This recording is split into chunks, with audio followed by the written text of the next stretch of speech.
अस्सलाम वालेकुम भाईजान की हाल चाल है भरावो। आओ तुहानू मैं आदे फसल के बारे दसा, तुहानू आदे इंट्रोड्यूस करावां की कहंदे ने उर्दू जी दे विच। आ जनाब मैं मूलियां बीजियां सन, ए रोज मैं इन्हां नूं वेहना, ए ओडियां दी ओडियां खलियां हुंदियां ने, वड्डियां ही नहीं हुंदियां पईयां, खावन ते बड़ा दिल करदा है, हाले तक कौड़ियां ने। आ विच गोंगलू भी गड्डे ने, हर रत्ते गोंगलू भी रखे ने, रत्ते आ और रत्ते गोंगलू गड्डे ने। आप दोनों आ गए हाँ असी थोम बीजा है जनाब। आ साडा थोम है, आ नाल हरे धनिया गड्ढा खला नाल, आ थोम गड्ढा आया। आ साडी थोड़ी कनक, कनक जिहड़ी आपां खावी दी है। कई भरा पुछदे ने कनक किवें पैदा हुंदी शहरां वाले लोग। आ मैं तुहानूं दस्सां जे कनक दा पौधा इंज उत्ते एडे लगे दे सिट्टे, वो फिर कनक हुंदी, वो फिर बंदे आके वड्ढदे ने। साहब ते फिर आओ आना तुहानूं विखावां। अपने आलू भी बीजे ने जनाब। आ देख रहा है ये थोम है, थोम है, थोम जी कोठी लसन कहा जाता, लसन ओ जी तुसीं कि शहरां सरदे उर्दू जी विच लसन। आओ जी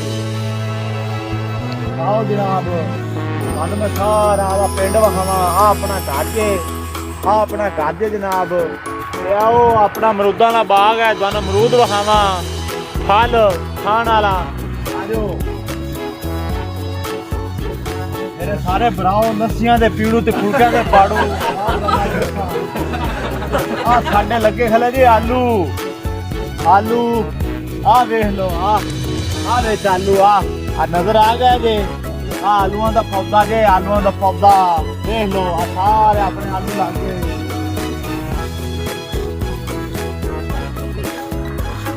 फिर आलन की पता पिंडां च किवें काम हुंदे ने।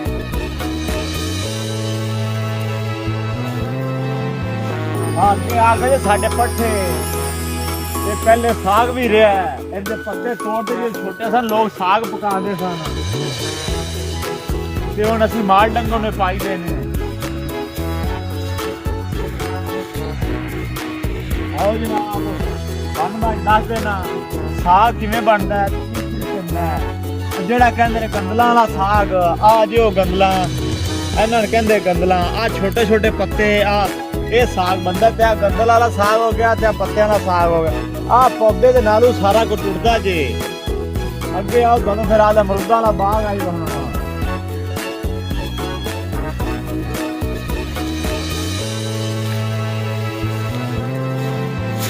इन्नी दूर नहीं हैगा, लागे ही अपना बाग। आओ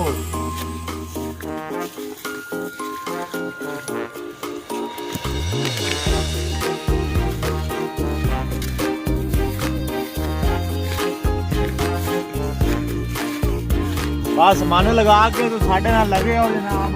तुहानूं अज मैं सारा कुछ वहावांगा। इधर हो गए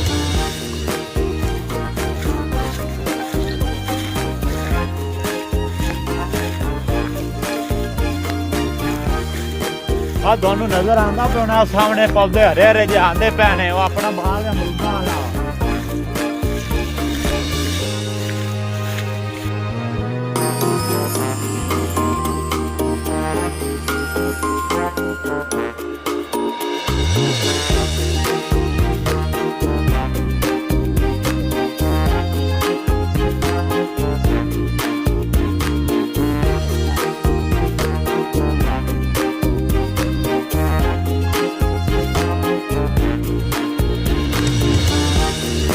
जनाब ये भी साढ़े आलू लगे ने।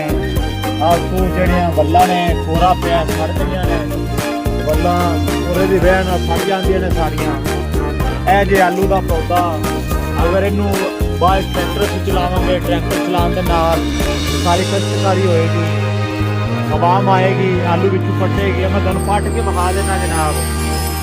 ए देखो, ए वेखो मेरे भराओ, ए जे आलू, ए वेखो, ए जे चिट्टा वाइट आलू जिन्होंने कहा जाता है, चिट्टा आलू।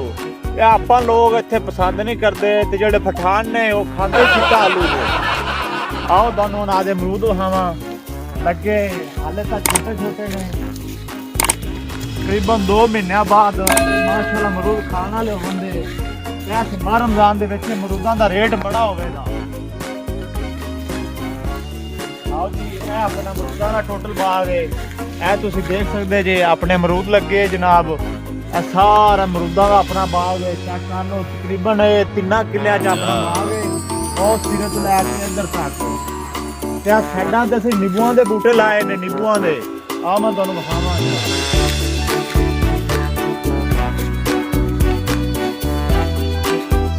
ਇਹ ਸਾਰੇ ਨਿੰਬੂਆਂ ਦੇ ਬੂਟੇ ਜੀ। ਇਹ ਜਨਾਬ ਇਹ ਨਿੰਬੂ ਨਾਲ ਲੱਗੇ ਵੀ ਖੜੇ ਨੇ, ਚੈੱਕ ਕਰ ਲਓ। ਇਹ ਨਿੰਬੂਆਂ ਦੇ ਬੂਟੇ ਨੇ, ਇਹ ਨਾਲ ਨਿੰਬੂ ਲੱਗੇ ਨੇ। तो तक लेमन लग गया है। ये लेमन केड़ा पौधा होता लेमन का, क्योंकि आप देख सकते जी टोटल अमरूद लगे। आओ के तुहानू गन्ना वहाइए जिन्हें कलेरी चूसे वगैरह।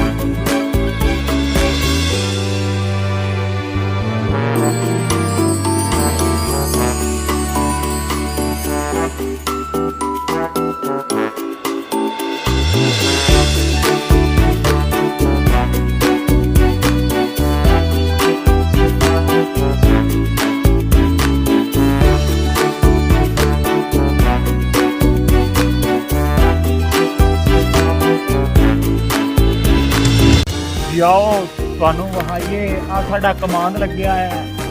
ਇਹਦਾ ਗੁੜ ਵੀ ਤਿਆਰ ਹੁੰਦਾ ਜੀ, ਚੀਨੀ ਵੀ ਇਹਦੀ ਤਿਆਰ ਕੀਤੀ ਜਾਂਦੀ ਜੀ, ਔਰ ਖੰਡ ਜਿਹਨੂੰ ਕਹਿੰਦੇ ਨੇ ਖੰਡ ਵੀ ਇਹਦੀ ਤਿਆਰ ਹੁੰਦੀ ਜੀ, ਸ਼ੂਗਰ ਫਰੀ ਜਿਹਨੂੰ ਕਿਹਾ ਜਾਂਦਾ ਹੈ।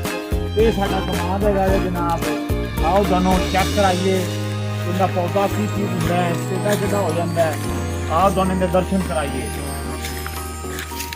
ਆ ਲਓ ਜੀ, ਇਹ ਨਾਲ ਲੱਗਿਆ ਸਲਾ ਦੇ।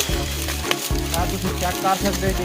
ਇਹ ਸਾਰਾ ਗੰਨਾ ਇਹਨੂੰ ਕਿਹਾ ਜਾਂਦਾ, ਇਹਨੂੰ ਗੰਨਾ ਕਿਹਾ ਜਾਂਦਾ ਜਨਾਬ। ਇਹ ਗੰਨਾ ਹੈ, ਇਹ ਤੁਸੀਂ ਚੈੱਕ ਕਰ ਸਕਦੇ ਆ। ਸਾਰਾ ਸਾਡਾ ਆਪਣਾ ਕਮਾਂਦ ਲੱਗਿਆ ਹੈ। ਤੁਸੀਂ ਦੇਖ ਸਕਦੇ ਆ ਆਪਣੇ ਅਮਰੂਦ ਨੇ ਜਨਾਬ। ਇਹ ਅਮਰੂਦ ਨਾਲ ਲੱਗੇ ਨੇ ਮਾਸ਼ਾਅੱਲਾ। ਇਹਦੇ ਨਾਲ ਵੱਡੇ ਵੱਡੇ ਅਮਰੂਦ ਲੱਗੇ ਨੇ, ਚੈੱਕ ਕਰ ਸਕਦੇ ਜੇ ਤੁਸੀਂ।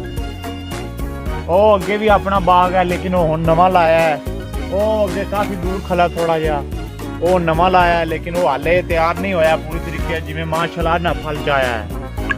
ਅੱਛਾ ਭਾਈ, ਹੁਣ ਮਾਫੀ ਚਾਹਨਾ ਜਨਾਬ, ਮੈਨੂੰ ਇਜਾਜ਼ਤ ਦਿਓ। ਤੁਹਾਡੇ ਭਾਈ ਦੇ ਬੜੇ ਪੈ ਨੇ ਕੰਮ ਕਰਨ ਵਾਲੇ, ਤੇ ਹੁਣ ਹੋਰ ਕੰਮ ਕਰਨੇ ਨੇ ਜਨਾਬ। ਭਾਈ ਸਾਡਾ ਆਪਣਾ ਵਲੌਗ ਚੈਨਲ ਅਗਰ ਤੁਹਾਨੂੰ ਅੱਛਾ ਲੱਗਿਆ ਹੋ ਤਾਂ ਲਾਈਕ ਔਰ ਸਬਸਕ੍ਰਾइब करें, ताकि ਤੁਹਾਨੂੰ ਸਾਡੀ ਹਰ ਆਉਣ ਵਾਲੀ ਨਈ ਵੀਡੀਓ ਅੱਛੀ ਲੱਗੇ ਔਰ ਤੁਹਾਡੇ ਤੱਕ ਪਹੁੰਚ ਸਕੇ। ਅੱਲਾਹ ਹਾਫਿਜ਼।